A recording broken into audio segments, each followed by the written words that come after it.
vote of the majority.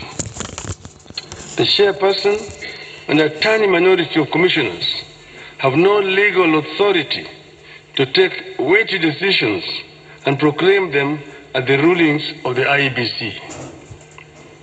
The law on the IEBC provides that unless a unanimous decision is reached, a decision on any matter before the Commission shall be by a majority of the members present and voting.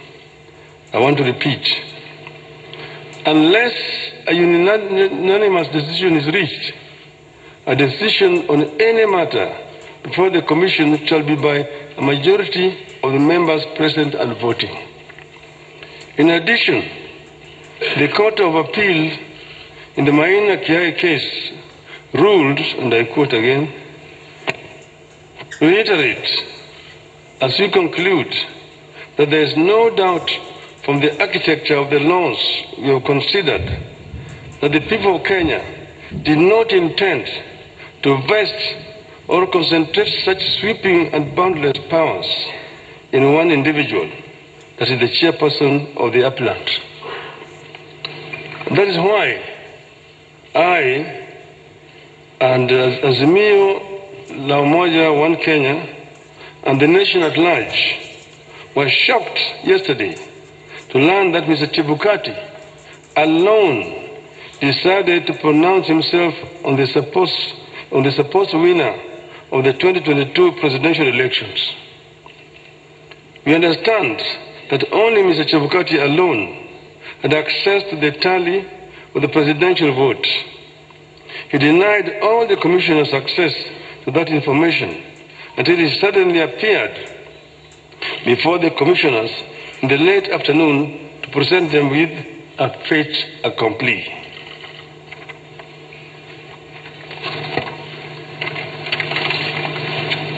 Barely 2 hours before his announcement, Mr. Chebukati called a meeting of the IEBC and revealed to them the different results he was going to announce. 4 of the 7 protested Mr. Chebukati's actions. But Mr. Chebukati, whose mind appeared made up, did not entertain any discussion of the results, precipitating a walkout by a majority of the commissioners, who promptly denounced the results at a press conference. We know what happened next. A majority of the commissioners walked out and held a press conference where they denounced the results. Our view in Azimio is clear. The figures announced by Mr. Chebukati are null and void.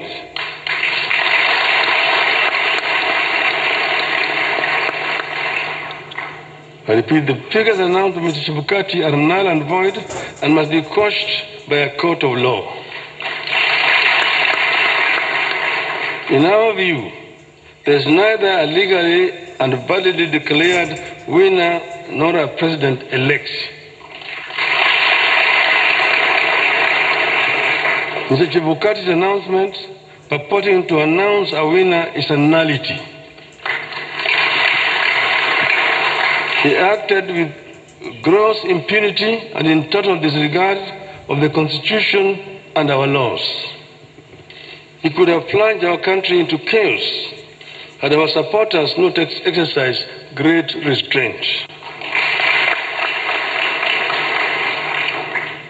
Such blatant acts of impunity can be a threat to the security of our country.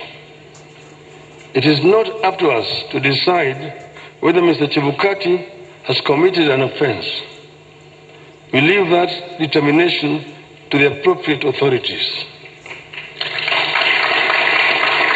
But for avoidance of doubt, I want to repeat that we totally and without reservations reject the presidential results